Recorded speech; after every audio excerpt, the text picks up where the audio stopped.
All right. Good evening, everyone.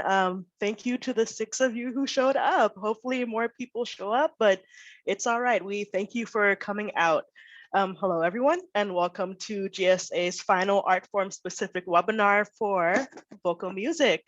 So if there are any students, parents, and educators here tonight, to introduce yourselves in the chat. So we want to know what your name is and what county you're from. So I'm gonna go ahead and start. My name's Ami, and I am currently in Jefferson County. So you can go ahead and use the chat feature. All right, Lola, hello.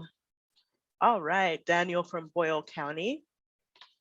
All right, Fayette County is here as well.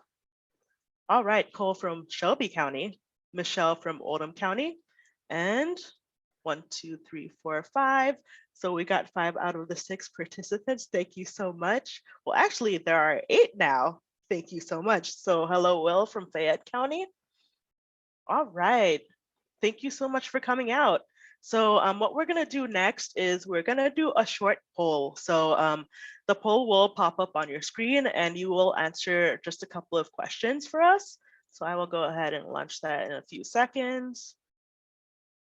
So and it will pop up on your screen right now. So for the 8 of you, we want to get to know each other. So we're asking questions like, what best describes you? Which art form you're most interested in? And that includes if you are doing more than vocal music today. So you can go ahead and answer those and I'll give you a minute. And while we wait, I just want to ask, how are you all today? I know it's pretty cold outside, but I'm really happy to be here tonight. All right. Awesome. So we got 6 people answered. All right. So I'm gonna go ahead and let this go for a few more seconds. 7.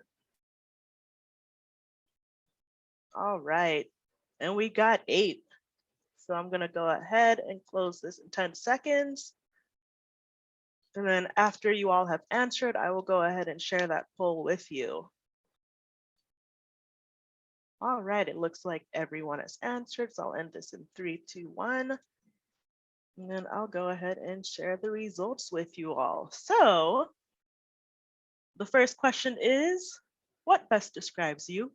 So we have 7 students who are currently in 10th and 11th grade. So awesome, you are eligible to apply for GSA.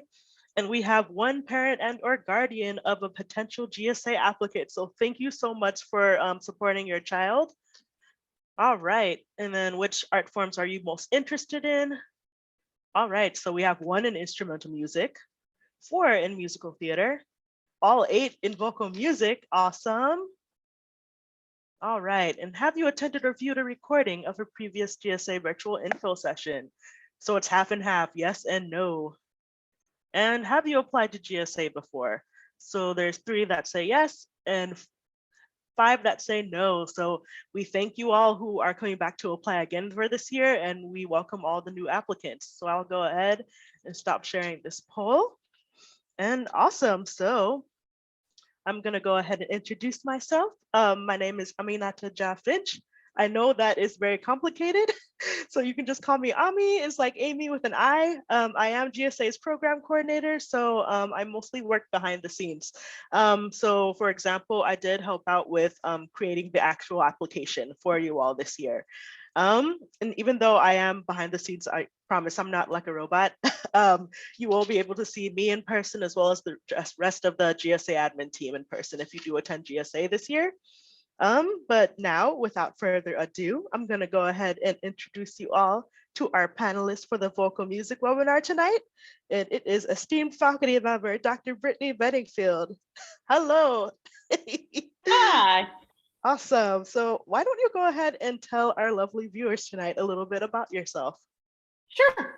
Hello, GSA hopefuls. Like Ami said, my name is Brittany Benningfield. To my collegiate students, it's Dr. Brittany Benningfield, but to you all, it can just be Brittany. I am a 2001 alum of the vocal music program and have participated in governor school in almost every other manner since. I was a discipline assistant, which is basically a student teacher position to vocal music for 3 years. I was a residential advisor for 1 year. And then I joined faculty in 2016, I believe. And this upcoming summer will be my 3rd year as the chair for vocal music. So to say I know GSA like the back of my hand is just say that I know GSA like the back of my hand.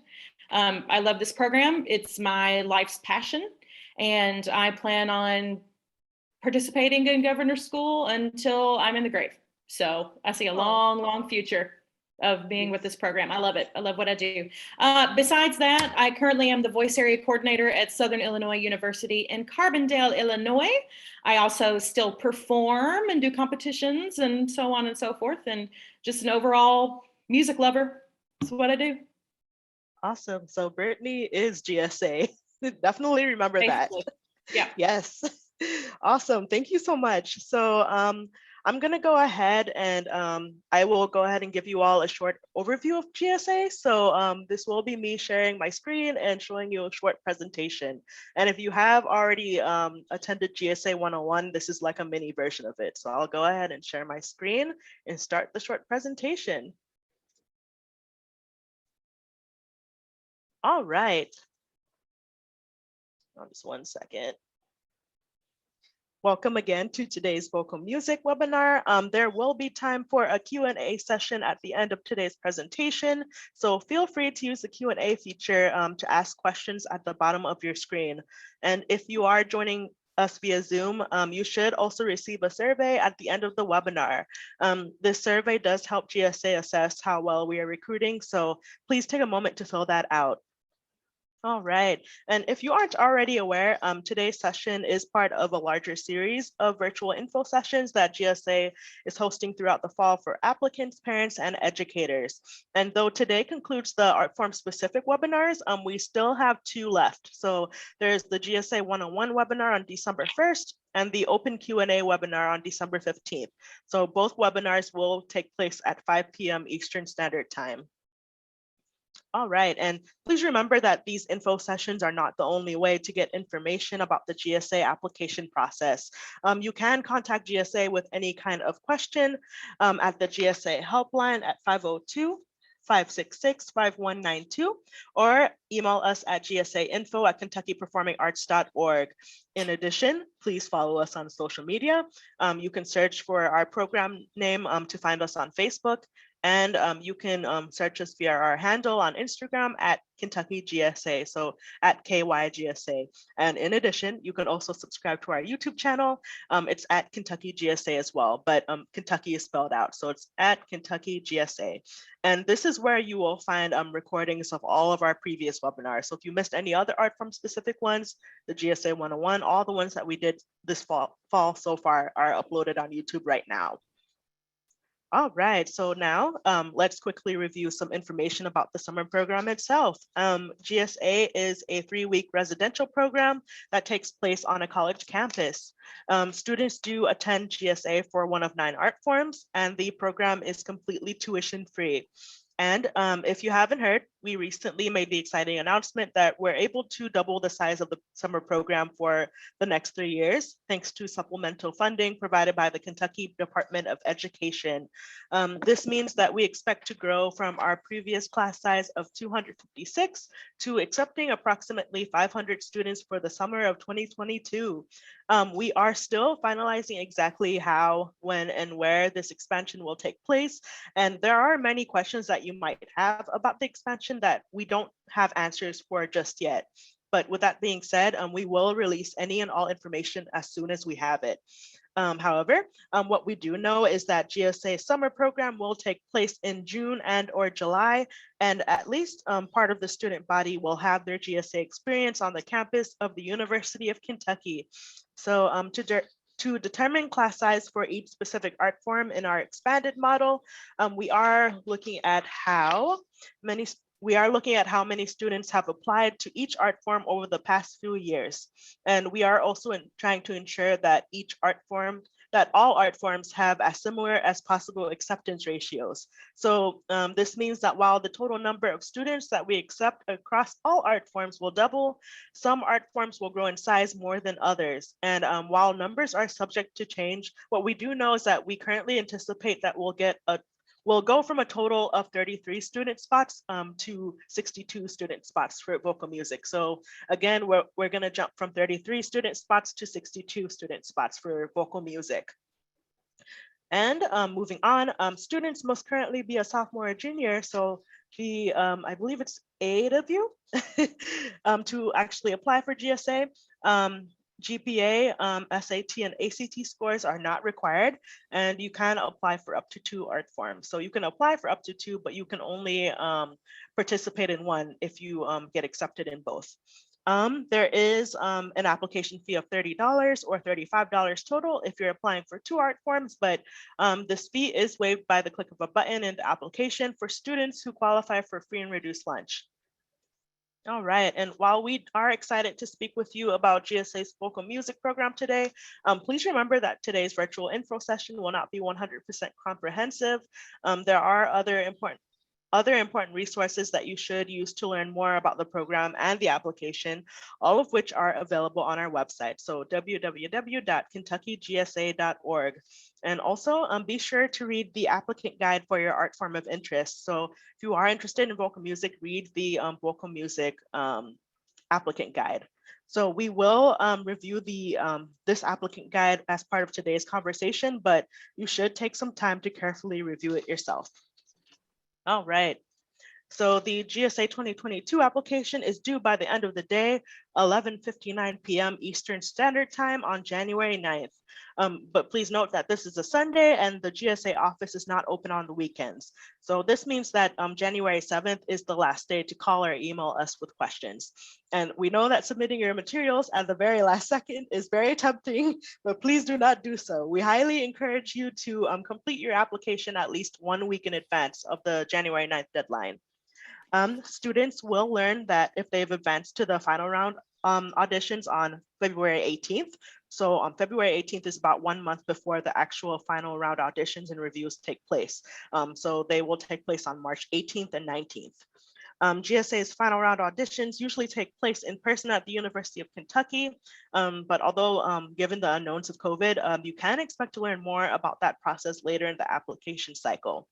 And last, we will announce GSA's class of 2022, as well as the alternates placed on our wait list on April 15th. And again, GSA 2022 will take place in June and or July.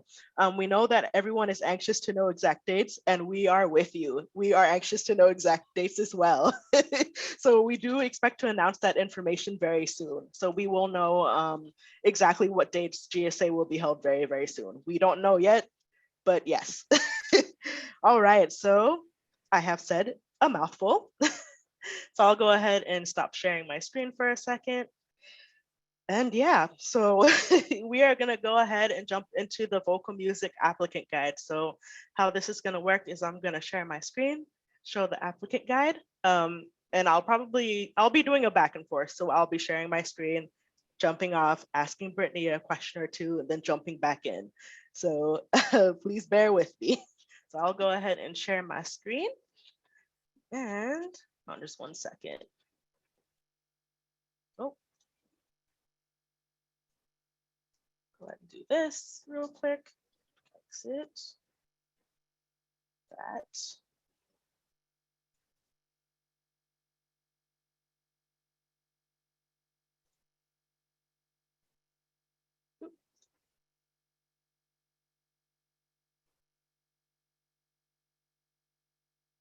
All right. So now you should be looking at the Kentucky Performing Arts website. So on just 1 second. First, to actually access the application, you will go to www.kentukygsa.org. This is the exact website. It shows a different address up here, but it's because we have 2 web addresses, but it's much easier just to do kentukygsa.org. And then to actually access the applicant guide, you will scroll down on the homepage.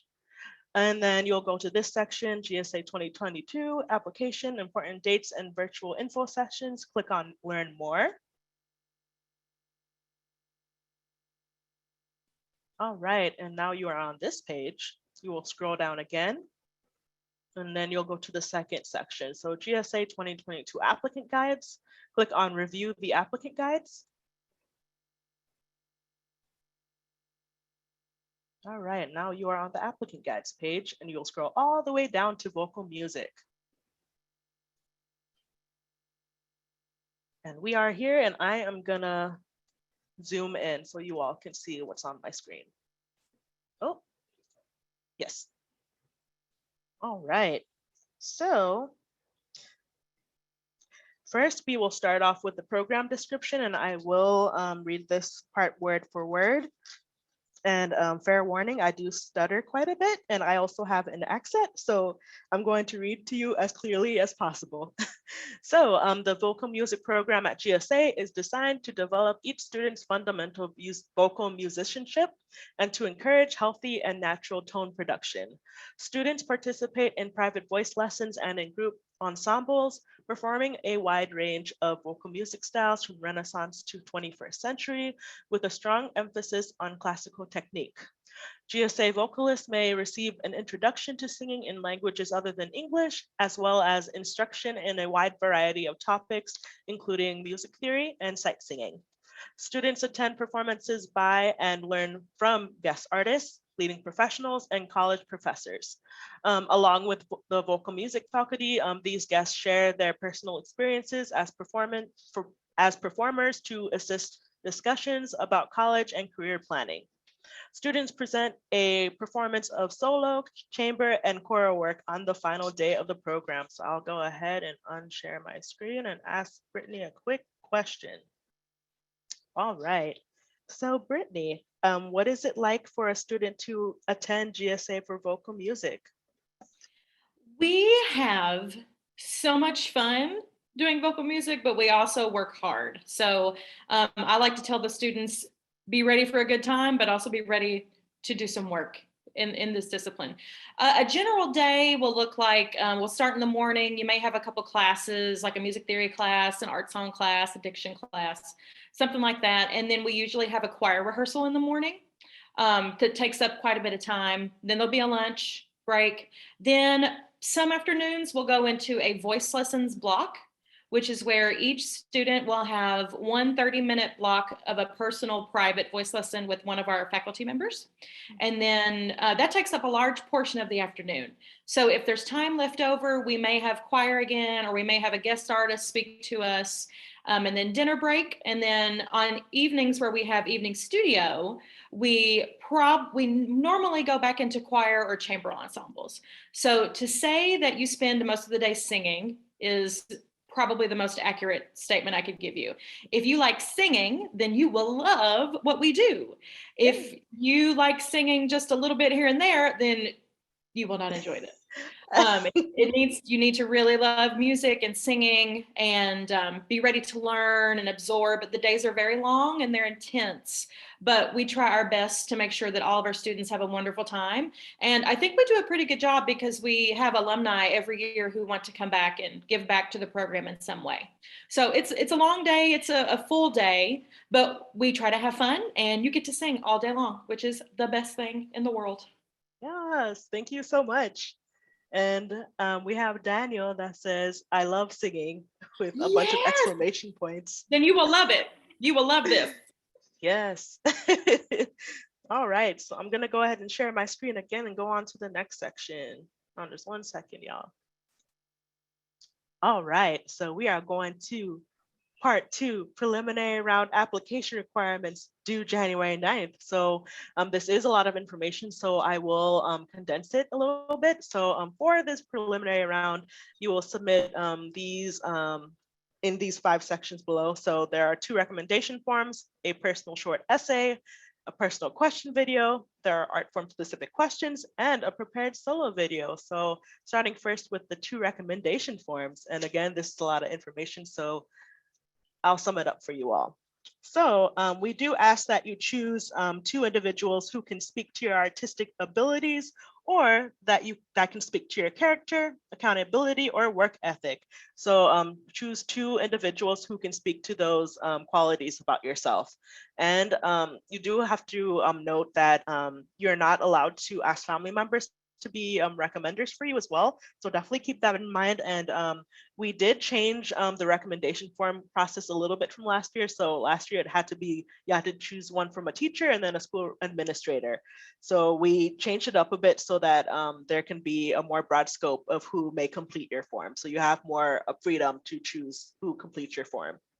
All right, so dun, dun, dun. So in the application, the application system we do use is called Accepted, and it will ask you to submit your recommenders' email addresses. So this is literally one of the first things you'll do. So before you even go to application part 2, it'll ask you for your recommenders' email addresses. And we do want you to know that before you do this, make sure that you ask those individuals to be your recommenders for GSA, because there could be a moment when they're just like, what the heck is this? Or they completely miss it. They think they're getting spam mail because you didn't even ask them to be the recommender. And it's also just a form of respect to ask them first before jumping ahead and putting their email addresses in.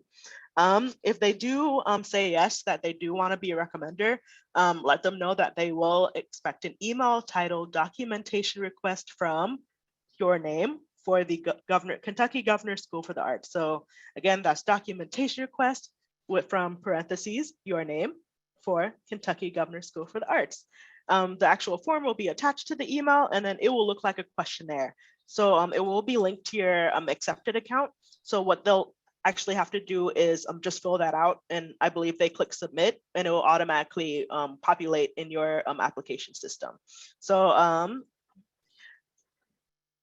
yes, once they fill that out, it will automatically upload to your application. And if they haven't received that email from you all, please contact us at gsainfo@kentuckyperformingarts.org, and definitely let me know, and I'll be able to help you out so I can bypass the system and enter those individuals' email addresses for you. 9 times out of 10, we've actually had several people so far in this situation where they sent their emails to their recommenders, and then maybe one of them didn't receive it, and it's because they've misspelled the recommender's email address. So go ahead and triple check that you are checking for spelling errors so you don't make that mistake. But again, I'll be here to help out if you need help. But other than that, I'll go ahead and stop sharing my screen. And I will ask Brittany this next question. Now that I've said all that, what do the vocal music panelists look for in each student's recommendation form? You know, as somebody who has sat in on these applications for a few years now, it's really nice to see recommendation letters that are personalized. So I understand some of you come from very large schools, and some of you probably come from a very small school. I came from a small school, very small area. So my administrator was able to speak to me on a very individual level because my administrator knew me. However, if you're in a bigger program, a bigger high school, your administrator may not know you as well. So while we do want you to get somebody that's from your school, I think Ami can speak to this that way, but also, if you can get someone that knows you, not just knows your name, but knows you, even if it's just some, like your, let's say your arts administrator at your school or your high school administrator came to a performance of the musical you were in, and they came up to you at the end and they shook your hand and they said, good job. Like, that administrator will be able to use specific words about your performance.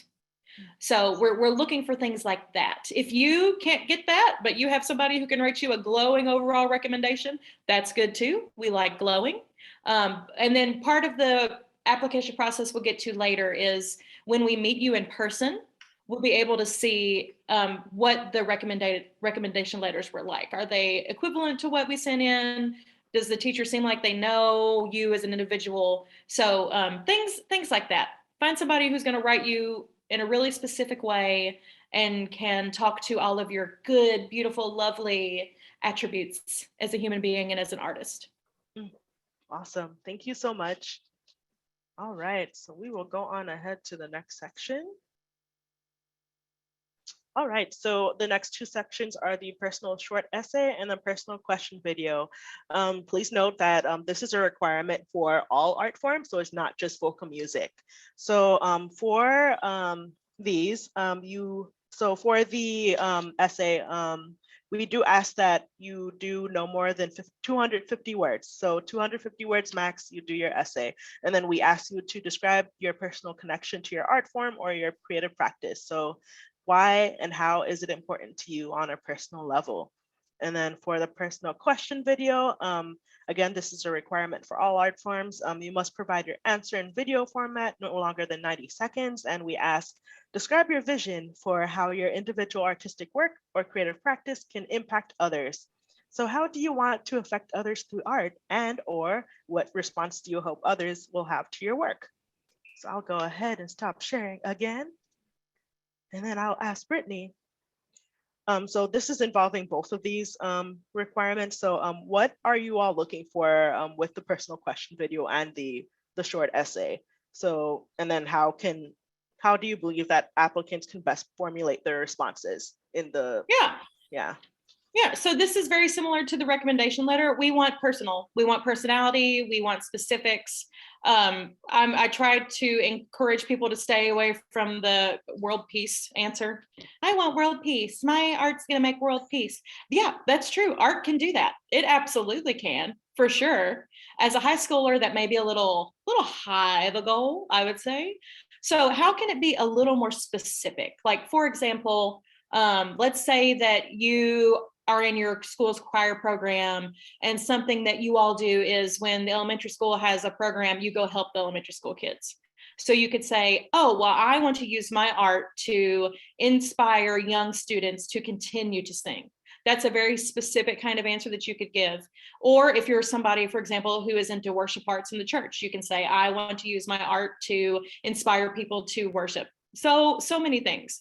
Find what makes it specific to you. I know that's what I'm looking for when I read the letters and watch your videos. I want to see that you've taken time to think about it, that you know specifically to you what singing does and how it affects you, and how you want to move that forward to affect others.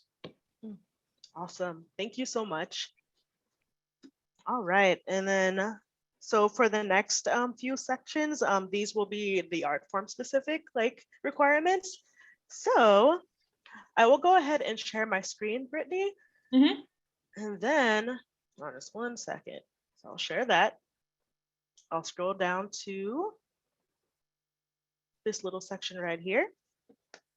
And then, dun, dun, dun. So now that we are here for the art form specific, so vocal music specific uploads, can you give us an overview of each element, starting with the art form specific questions? Yes. So when we talk about art form specific questions, we are looking for information on how you are into singing. So some of the examples of these questions could be, do you have a voice teacher? If you do, how long have you been taking voice lessons? Who is your favorite singer? Do you enjoy choir? Does your choir do sight reading? Do you guys do festival? All these specific questions about singing. Anything that we're going to ask you here will be related to your past experience or what you hope to do in the future with vocal music. That's what we're looking at in these specific questions. Okay, awesome.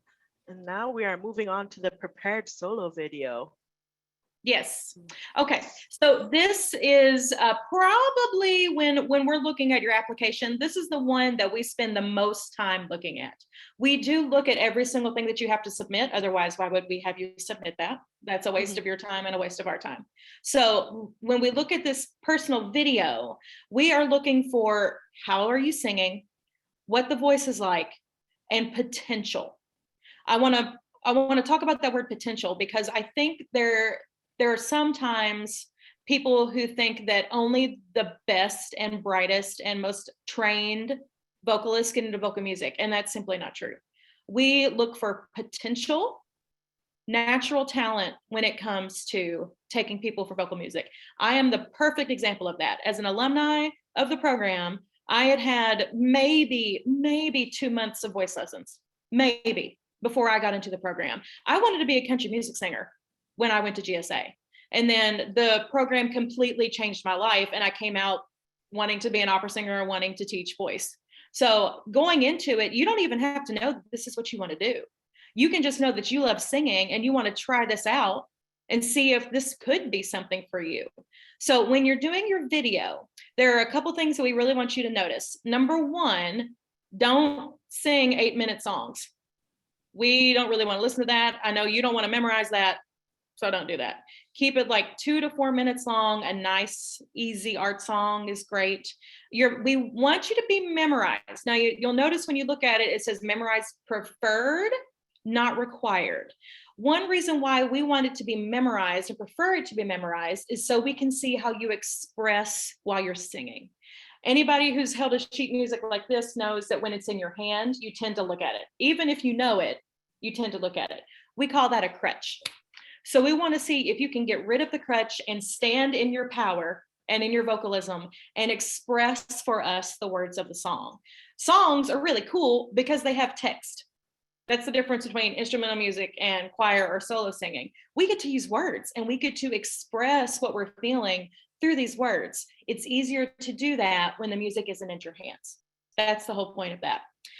We want to make sure that your piece is the best example of your performance ability without being too simple. Notice that it says selections need not be in a foreign language. I would prefer for you not to do them in a foreign language if you do not know what the language is. So if somebody comes in singing Italian, I happen to know Italian. If they come in singing Italian and it's not Italian, it's some kind of Americanized version of Italian, I'm going to look at that and think, I wonder how they picked the song. I wonder who worked on the song with them, so on and so forth. There is never anything wrong with singing English. Nothing wrong with it. There are tons of songs that are beautiful and expressive and will allow you to show what you can do. And they're in English. You don't have to learn another language. You don't have to do that. Totally fine. 100% fine. It doesn't need to be excessive. If you have a high C and your high C is glorious and you can nail it to the wall every single time, sure, sing us your high C. But if you have a song that is simple and allows you to be an expressive artist and shows off your voice, do that one. We're not looking for, the next Renee Fleming. That would be cool if we got that. But that's not what we're looking for. We're looking for, do you love singing? Does your voice have potential? Do you want to do this? That's what we're looking for. And your art song choice can show us that. So speaking of what kind of song, that you can do an art song. If you're not familiar with what an art song is, and you have a choir teacher, you can ask your choir teacher. I would say an art song is in English. It's not a folk song. It's kind of on the line of choral music, except it's one voice instead of a choir. Those kind of things. A folk song, you can sing a folk song. You can do an aria if you would like, but there is a little asterisk there with an aria. I like to tell my students just because you can doesn't mean you should. Some arias are not appropriate for high schoolers. So even if you can sing them, it may not be vocally appropriate for you to sing them at your age. If you have a voice teacher who is working with you on an aria and you feel like that's a really good choice, go ahead and sing it for us. Totally cool. But it is not something that you have to do. A hymn is totally appropriate. And then musical theater selection before 1970. That is very important. At SIU, I teach classical voice and musical theater. And the music written for musical theater before 1970 uses a very different vocal technique than music written after 1970. We are looking for what we would call more legit Broadway singing, if that's what you sing. And the reason we want this is because vocal music is a highly, highly based classical singing technique discipline. So when you come sing with us, we're going to do a lot of high vowels, a lot of what some people would consider operatic type training, even though we don't really even get into operatic voice. We don't even get there. We're just teaching you the basics of good singing that can apply to any genre But because we just have 3 weeks, we do tend to focus more on what we would call a classical sound. The pre-1970 musical theater selections fall more in that style. So that's what we're looking for when we make that specific claim there. Certain musical styles and genres will not help us figure out how wonderful of a singer you are.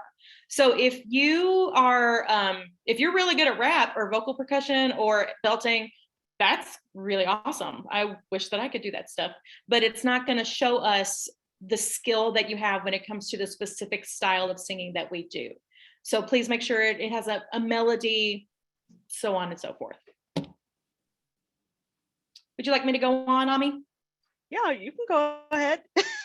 I'll go ahead and talk about the accompaniment. So with COVID, some of us may have lost access to our pianists. And that is to be expected. The whole world has turned around in the past 2 years. I've even sung with some accompaniment tracks at the level that I perform with.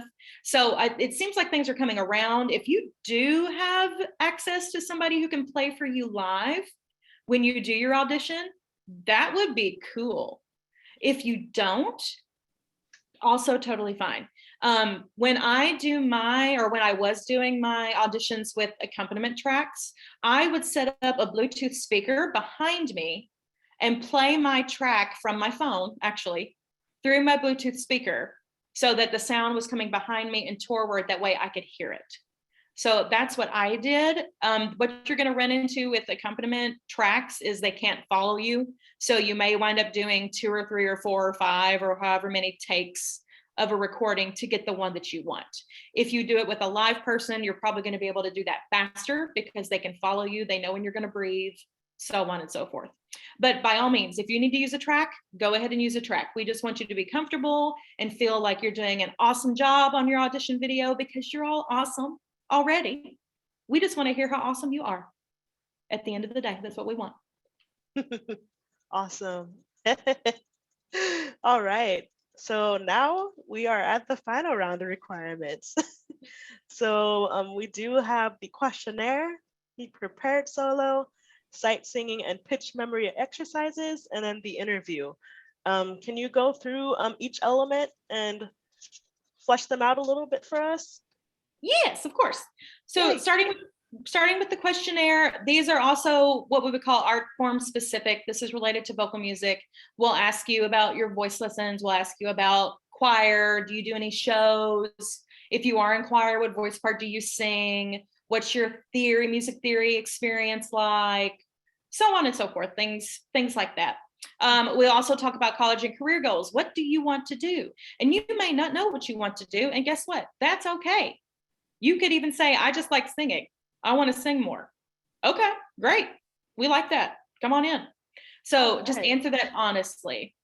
For the prepared solo, you have to sing the same song that you sang on your original audition. So if you get in singing Weep You No More Sad Fountains by Roger Quilter, then you also have to sing Weep You No More Sad Fountains for the live audition part of this. And I think we are assuming we're going to be in person. Is that correct? Or have they made that decision yet? Okay. So great. most likely just the performance-based art forms will be in person. Fabulous. Yes. Mm-hmm. So that's exciting because that would be so cool. I get to see you guys like face to face. That would be awesome.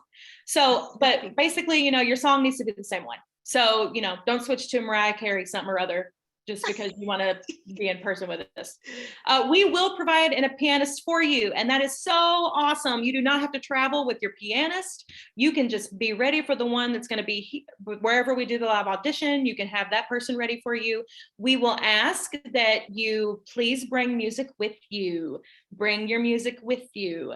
If you don't have music books, go find your choir teacher, go find whoever helped you pick your song out, and make sure they give you copies of your music.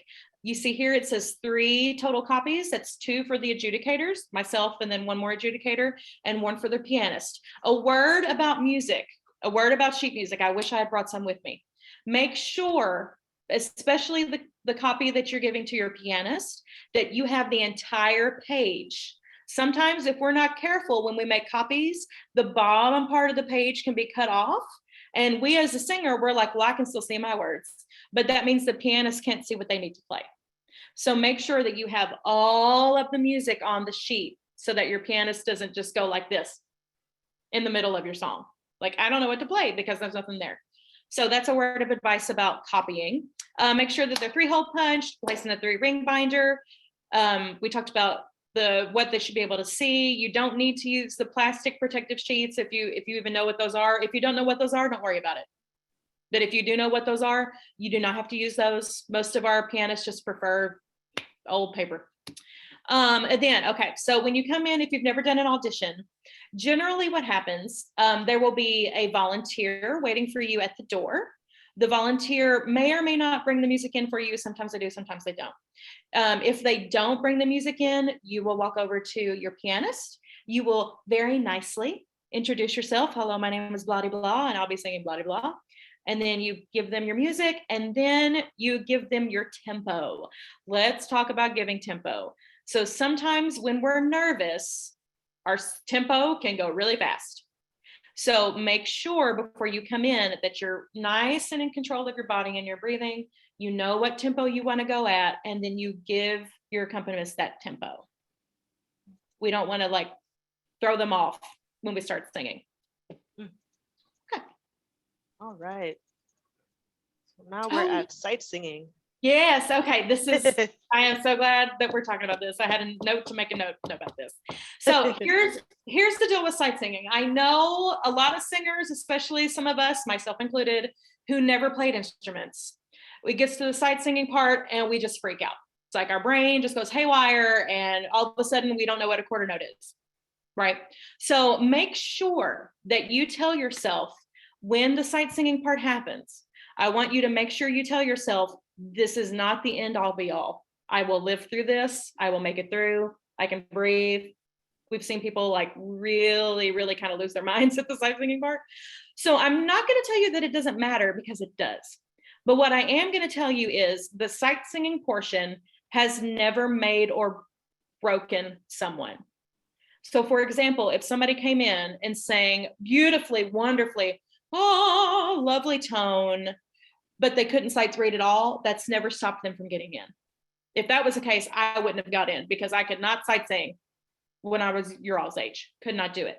So we want to see that you can do a little bit. And the reason we want to see you can do a little bit is because we have a lot of music to learn in a very short amount of time. If we can do a little bit of sight singing, it's going to put you a little bit ahead of the schedule. And that way we're not all so bogged down at the end, still trying to learn notes and rhythms. You do not have to be a perfect sight reader. You do not even have to be a great sight reader. As long as you can start and end on do, that gives us something to work with. So don't stress yourself out about it. Should you practice? Absolutely, you should practice. And if you have nothing to practice with, get on Google and type in sight singing examples. Google that. If that is too advanced, some of us may not even really know what sight singing is. Find if you go to a church, you can find your church music minister. You can find your choir director. You could even ask a band director or an orchestra person. If you have a friend that plays piano, you could ask your friend who plays piano. You have so many possibilities of helping you learn how, if you have no experience with that. But I just want to make sure that we know sight singing is important, but it has never been a deciding factor when it comes to picking people. And then we'll finish up with a little interview. We'll ask you some questions about yourself. How are you doing? Like, how did you get into vocal music? What do you like about singing? So on and so forth, those kind of things. Okay, awesome. This is one of my favorite webinars so far. I'm learning so much. Yay! Awesome. So now we're at the criteria section. So did you want to go ahead and just like run through really quickly each section that all the adjudicators are looking for? Yes, yeah. So we'll start with tone production. I'm going to give these to you guys in as clear terms as I can. When we talk about tone production, I am looking for what kind of sound is coming out of your mouth. So not necessarily the beauty, not necessarily that, because all of you already have beautiful voices. That's just the way it is. That's what I think, and that's what I'm sticking with. So what we're looking for is tone production. Is it breathy? Do you sing with a nice full sound? Does the sound feel tight? We want to make sure that everything is really free and open and not breathy when we talk about tone production. We also want to make sure that you're in tune. That's very important when it comes to singing. We want to make sure that we're in tune, we're on pitch. Rhythm and tempo, that basically is when you're singing your song, are the notes and the rhythms you're singing correct? That's what we're looking for with that. Musicality, how expressive are you? Are you somebody who's going to sing a song and just stand in one spot with your eyes wide, frozen? Or are you going to give us a little bit of expression when you sing? Maybe some eyes, maybe a smile, these kind of things, musicality, interpretation, dynamics, phrasing. You can even make your breath part of the phrase. If you take a breath in and make it dramatic, because it is classical music after all, there is some dramatic in this. Can you make your breathing part of the phrase? Stuff like that. Diction and articulation. We want to make sure we can understand what you're singing, particularly if you're singing in English. We should be able to understand the language that we speak if you're singing in English. Dedication to your art form growth and community. Love you all to pieces. I don't even know you and I already love you, but I'm going to tell you this. This is not about singing for yourself. This is about singing for everyone else. You can enjoy singing for you. There's nothing wrong with liking your voice. I like my voice. Nothing wrong with that. It's much more about how are you singing for others? What are you bringing to the table when it comes to singing for your community? Is there a way that you have in mind? It's like when I get out of GSA, this is what I'm going to take back to my community. And you can already kind of be thinking about that and not even be in the program yet. Do you have a growth mindset? Do you have ideas and like expressive things and collaborative ideas that you want to do with other art forms? These are all things you can be thinking about, and it's something that we want to see. I have seen enough prima donnas in my life. Wonderful, that's great. Can you take your art form and move it forward? That's what I want to see. And then we already talked about the sight singing. We're looking for you being able to, start on do, end on do. If you don't know what that is, start on and end on if that's what the notes are. Okay, awesome. Thank you so much. Mm-hmm. And we have just one final section, which is tips. I feel like you've been like giving out tips the whole time, but if you want to go through like each one you can, or if you want to just, throw out like 2 or 3 that you think are most important, you can go ahead. So these first tips that we're looking at, I kind of talked about in the video preparing this part, but it never hurts to repeat them because they're very important. Choose a solo suited to your current ability. Remember the thing, just because you can sing it doesn't mean you should. Make sure it's something that's appropriate to your ability. Finding a piece that highlights your best qualities of your voice. What if people told you is pretty about your instrument? What if people told you is lovely about your voice? That's what you want to hit in on. We call those the money notes in my business. Where are your money notes? Are they in the middle of your voice? Are they in the top part of your voice? Those kind of things. Be prepared to explain why and how you chose your piece. Yes. Even if you're like, my choir teacher picked it out and I liked it. Great. Love that. So good. Practice sight singing. Yes, we talked about that too. Google sight singing. Another thing you can do if you go to a church, pick up a hymnal and just do that thing where you just flop it open. And if you don't know the hymn, try practicing that. Try reading the soprano line or the alto line or the tenor line. That's another good way that's cheap and easy to practice this. Mock auditions, you can do that if you would like. It's always fun to do those and get your nerves out a little bit. You're going to be nervous when you sing for the adjudicators anyway, because that's just the nature of the beast with this. So it never hurts to do a little mock audition for somebody. It works out well almost all the time.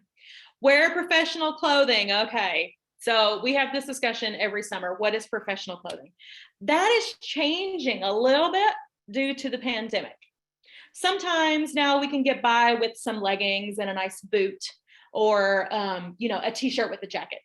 For our purposes, classical music is still a little bit more of a dress-up situation.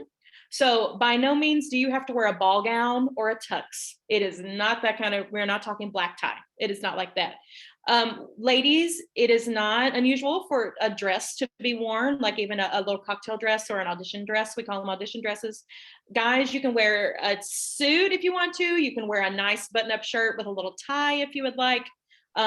Khaki pants. We really, if you can though, we would really like to see you not in tennis shoes and not in jeans. Those are kind of the 2 big ones, no tennis shoes and no jeans. If you are somebody who is non-binary or non-gender conforming, wear something that is appropriate to your gender expression. that makes you feel really powerful. That way we can avoid gender altogether. That'd be fine with me. Just wear whatever makes you feel powerful and is still really suitable for the occasion. You want to feel like you're putting your best self forward. So for me, I hardly ever perform in dresses, and I am a cis female, but I prefer to wear pants. So I wear pants. That's what I wear. And nobody's ever said anything to me about it. So I will continue to wear pants. For the finalist audition, we already talked about giving a tempo. Be prepared to talk about your experience in music, school, church, choir, okay, so on and so forth. What you wish to get out of governor's school? Yes, I want to talk about that. And then pay close attention to the adjudication criteria. Yeah, so everything that I mentioned to you here, it would be really cool if you take that into account. We are trying to help set you up for success. So you want to make sure that everything that you present to us is in tip-top shape. I would not recommend that, you do your audition video and then the time in between your audition video and the final round, you don't sing your song. Like, I wouldn't recommend that. I would recommend that you probably sing your song more because the competition gets a little more fierce at that final round stage. So stay on top of your game, be prepared to present yourself in a professional manner. And we try to make it fun, as much fun as we can have in an audition setting, I mean. So come in expecting to have a good time and show us what you got. I'd like to see what you got. Awesome. Thank you so much. I feel like I just sort of like gave the baton to you and you just talked the whole time. So like, I didn't want to be awkward and be like, talk through everything, but not know what I'm talking about. If that makes sense. Be like, what is this? I'm totally fine. I know wrong. This. I went like this. That's fine. Yay, awesome. Thank you so much. And I'll go ahead and stop sharing my screen so we can go on ahead to the Q&A section. We're actually running really good on time. We do have about 8 minutes left, but I do want to say first that if you do not have your question answered during the Q&A session, go ahead and email us at gsainfo@kentuckyperformingarts.org. I will go ahead and answer those for you, but we will go ahead and get started. And again, if you have questions, submit them in the Q&A feature at the bottom of your screen. So I'm going to go ahead and open the chat because I believe there are a couple of questions here. Yeah. Okay, awesome. So question, what if I only have one recommended person? So this person's like, I only have one person that's like close enough to me to actually speak to like my strengths and everything. Mm-hmm. What do you recommend for that situation? I know it gets hard for some people, especially if they don't have a really solid music program. Here's what I would recommend. If you have one person who can give you an exceptional, like really personalized recommendation letter, if you can find one other person to give you a not so personalized, but still a good overall one, that would be excellent. So I know that, Ami, do they still have to have a school administrator? Or I know you said it's a little broader. So what does that look like now? They technically don't have to. It's like recommended, but not required. Right. Okay. So yes. It would be cool if you had one person from your school. That would be really cool. One person from your school. And then if you happen to have a church music minister or a youth group leader or if you're involved in a community ensemble or God, there's lots of opportunities. Who else would you be singing for? An old little old lady at your church who can sing for you, can vouch for you. I would really try to get two. If we just get one, that doesn't give us a whole lot of feedback on who you are as a performer or as a human in general. So really try to get two. And if you still just have one, but that one is a glowing recommendation, I mean, just like mind-blowing, then that will be okay. But we really want you to try to get two. Really want you to try. Yes, please submit two. Yes. As if your life depends on it. Yes. Awesome. So for the next question, it's from an anonymous attendee. They ask, when you talk about the solo video, 1, do we need background music? And 2, what kind of specific genres of music can we sing? For example, country, Christian, etc. Mm-hmm. Fabulous. So by background music, I'm guessing you mean accompaniment. I'm guessing that's what that means. So I'm going to say yes, use accompaniment. Oh, there's a yes. Okay, great. Mhm. So use accompaniment like we talked about. YouTube is a great resource. So the one thing that I will say, if you have sheet music and you're not sure what key your song is in, ask somebody. Because if you go to YouTube and let's say you're singing Amarilli Mia Bella, and that comes in literally, I think like 6 keys or something. So you want to make sure that your sheet music key is the same key as the track you're using. Some of the YouTube links will tell you what key it's in, some of them won't. So if you don't know, find somebody who knows and ask them. What was the second part of that question? Oh, the specific genres. Yes. Okay. Mhm. So the specific genre, here's the deal. I went into governor's school wanting to be a country music singer. However, I did not audition with country music because I knew that this was not that kind of vocal music. This is not The Voice. This is not American Idol. When we talk about vocal music, we're talking about the classically based vocal music. So if you wanted to sing a country song, that's great. That's great. I like country music. It's not necessarily going to show us, though, what you can do in this specific type of setting. So I want to be very clear. When I talk about classical music, I'm talking about head voice singing, particularly for women. So if you're like when you're in your choir and you're singing and your choir teacher says tall vowels, open vowels, kind of a smoky, dark kind of a sound, that's what we're looking at. We're not talking about pop. We're not talking about country. We're not talking about anything that you would hear on The Voice or anything like that. This is a highly classically based art form. So take that into consideration when you're picking what kind of music you'd like to use. Okay, awesome. Thank you so much. All right. So the next question is from Will. Are there any specific online resources for sight reading that you recommend? There is a wonderful website called sightreadingfactory.com. I believe you can get a free account with them, and that actually will play an example after you sing it back. It'll like play it back to you so you can see how you did. It's a really cool website. But I mean, you don't even have to, there's stuff that you can do that not even have to pay for. So if I would literally just Google sight reading examples, and then if you are not familiar with those, Google sight reading examples easy or sight reading examples level 1 and work your way up. That's really how I would do it. Or with a hymnal. Hymnals are super easy way to do some sight reading practice. Okay, awesome. Thank you so much.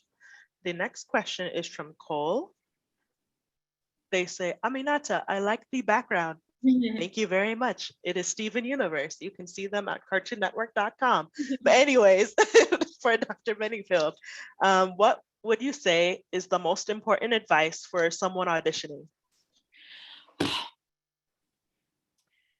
You know, I want to see that you want to be there.